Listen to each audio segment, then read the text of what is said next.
পিউস কিচেনে স্বাগতম বন্ধুরা। আজকে বোরানি বানাচ্ছি। মিক্সার জারে টক দই দিয়ে দিলাম, এখন মিক্স করে নিব। মিক্সারের অন্য জারে ধনে পাতা, পুদিনার পাতা আর মশলাগুলো দিয়ে এখন মিক্স করে নিব। টক দইও মিক্সারে মিক্স করে নিলাম। রাঁধুনি গুঁড়া মশলা ইউজ করেছি।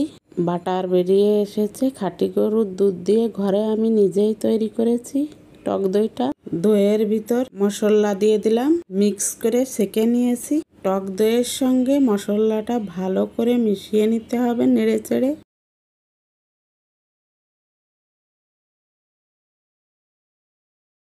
দুই চা চামচ চিনি দিয়ে দিলাম, 1 টেবিল চামচ টমেটো সস দিয়ে দিলাম।